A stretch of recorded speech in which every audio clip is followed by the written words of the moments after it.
नमस्ते हिंदुस्तान, कैसे हैं आप लोग। बुलडोजर बुलडोजर बुलडोजर, जहाँ पे बुलडोजर की राजनीति हो रही है, जहाँ पे एक वक्त उत्तर प्रदेश से योगी आदित्यनाथ ने बुलडोजर की शुरुआत की थी दंगाइयों के ऊपर, जो आक्रमणकर्ता हैं, जिन्होंने सिर्फ और सिर्फ कूटनीति की, जिन्होंने सिर्फ गुंडागर्दी की, जिन्होंने सिर्फ लोगों को प्रताड़ित किया और भी बहुत ऐसे गलत काम किए, उन दंगाइयों को शांत करने के लिए, उन गुंडागर्दियों को या फिर कहूँ उन आतताइयों को सबक सिखाने के लिए बुलडोजर की शुरुआत हुई। मैं कहूँगी राजनीति में बुलडोजर का यूं आविष्कार हुआ। यही बुलडोजर उत्तर प्रदेश से चलकर आया दिल्ली की तरफ।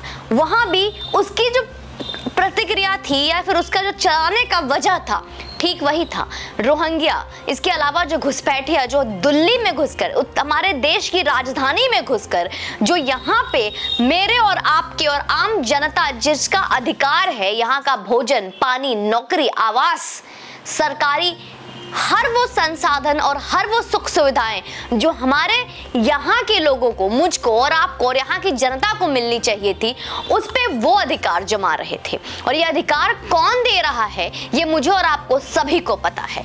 उन्हीं रोहिंग्या को हटाने के लिए, उन्हीं घुसपैठियों को हटाने के लिए, उन्हीं अवैध कब्जा किए हुए लोगों को हटाने के लिए जब बुलडोजर चला तो उसका सबक, उसका जो प्रतिक्रिया थी, उसका जो रिएक्शन था, कुछ राजनीति दलों को बहुत बुरा लगा, बहुत बुरा लगा। पहले तो हमने देखा किस तरीके से ठीक 1 घंटे में पीछे से एक महान शक्तियां आती है, जो महान माननीय सुप्रीम कोर्ट न्यायालय के पास पहुंच जाती है और अचानक से सब कुछ स्टे ऑर्डर लग जाता है, शांति हो जाती है। रोहिंग्याओं को बचाने के लिए, घुसपैठियों को बचाने के लिए अचानक से राजनीतिक दल या फिर महान शक्तियां शक्तिमान बनके, और वो भी मिस्टर इंडिया बनके आते हैं। लेकिन ठीक कुछ घंटे बाद, मैं कहूँ 24 घंटे से 48 घंटे बाद, राजस्थान में लगभग 300 साल पुराना शिव मंदिर को उसी बुलडोजर से ध्वस्त कर दिया जाता है। सिर्फ बदले में, सिर्फ एक खून खौल रहा था उनका कि कैसे मस्जिद पे बुलडोजर चल गया, तो उसके बदले में जवाब इस तरीके से दिया गया कि एक पुराने शिव मंदिर को अवैध प्रॉपर्टी और अवैध जगह और विकास के नाम पर पुराने 300 साल मंदिर को ध्वस्त कर दिया गया। इतना ही नहीं, वहां पे शिव मूर्ति को और वहां पे जितने भी मूर्तियां थे उनको खंडित की गई, 2 टुकड़ों में विभाजन किया गया। क्या बुलडोजर से अवैध निर्माण नहीं, लोकतंत्र गिर रहा है? यही बार बार उठ रहा था कि बुलडोजर संविधान पे चला है, लोकतंत्र पे चला है।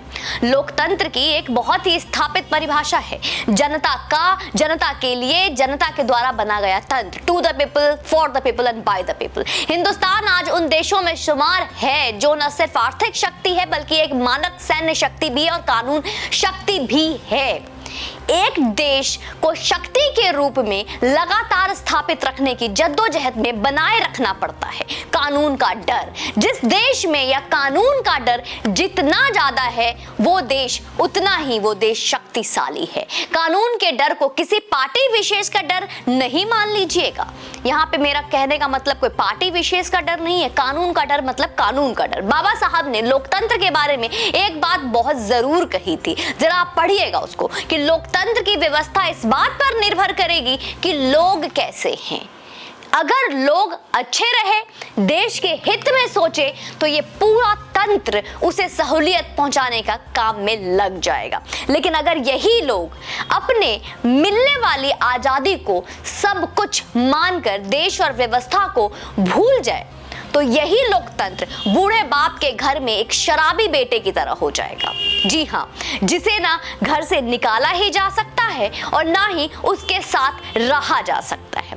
तो बेटा शराबी ना हो जाए और लोकतंत्र किसी के अय्याशी का अड्डा ना बन जाए, जो बनता जा रहा है। इसके लिए जरूरी है कि कानूनी सख्ती से लागू हो। हम सबको पता है। और आप एक बात बताइए, लगभग 5 साढ़े 5 वर्ष में योगी आदित्यनाथ उत्तर प्रदेश के मुख्यमंत्री रहे और इस बार भी चुनकर आए। उनके मुख्यमंत्री चुने जाने पर बहुत बड़े बुद्धिजीवी वर्ग थे जिन्होंने उत्तर प्रदेश में दंगों की कल्पना की थी।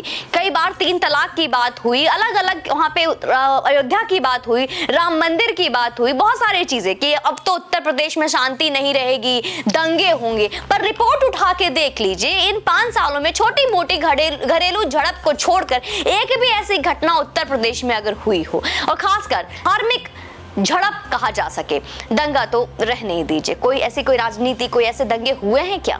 आप कहते हैं कि दंगा करने वाला मुसलमान सताया हुआ है, संविधान पे बुलडोजर चल रहा है, तो फिर यह भी मान लीजिए कि 5 सालों में उत्तर प्रदेश में किसी मुसलमान को नहीं सताया गया। अगर इन 5 सालों में उत्तर प्रदेश जैसे 5 बड़े, जैसे सबसे बड़े राज्यों में अगर जिसने योगी आदित्यनाथ को अपना मुख्यमंत्री फिर से चुना, तो इसकी वजह साफ थी कि उन्होंने कानून का डर बनाए रखा था, और यह डर शोषक वर्ग पर बनाया, उनके अवैध धंधे बंद किए, उनके अवैध निर्माण तोड़े, उनका वो खौफ खत्म किया जिससे उन्होंने राज किया था, जिसका लोगों में खौफ था, वो डर खत्म किया। देश और मजहब में अगर आप मजहब को चुनते हैं तो फिर देश के कानून की लाठी आपके पीठ पर और पड़नी ही चाहिए, क्योंकि आपके अपनी प्राथमिकता तय कर ली और वो प्राथमिकता देश हित में नहीं हो सकती है, क्योंकि आपकी जो प्राथमिकताएं हैं वो देश हित में हो ही नहीं सकती, क्योंकि अपनी निजी प्राथमिकता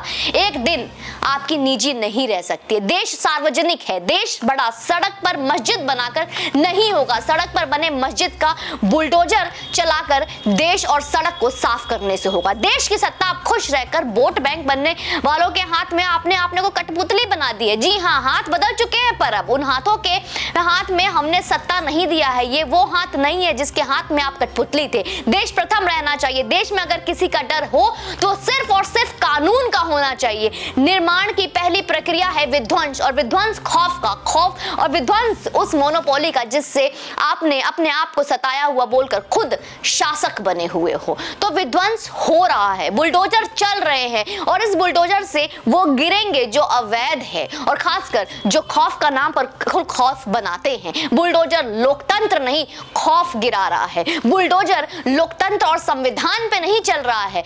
अवैध जितने भी अभी तक इमारतें बनी हैं, चाहे वो अवैध इमारतें हो, मस्जिद हो, मंदिर हो या आपके इरादे हो, उन पे चल रहा है। तो अवैध जितने भी चीजें जो हमारे देश हित में नहीं है, बुलडोजर उस पे चल रहा है। तो ये वीडियो खासकर उनका जवाब है जो गिद्ध की तरह भीड़ में चल कर आए और सिर्फ यही कह रहे हैं कि बुलडोजर संविधान पे चला है, बुलडोजर लोकतंत्र पे चला है, बुलडोजर गरीबों पे चला है। ये गरीबों पे नहीं, गरीबों को सताने वाले पे चला है। ये खौफ पे नहीं, खौफ बनाने वालों पे चला है। तो इस तरीके की राजनीति, इस तरीके का जो दोहरापन और दोगलापन करने वाले लोग हैं वो सचेत हो जाए, क्योंकि इस बार सत्ता जिनके हाथ में है वो संविधान को बचाना भी जानते हैं और तोड़ने वालों को तोड़ना भी जानते हैं। तो बुलडोजर का सही उपयोग होना शुरू हो चुका है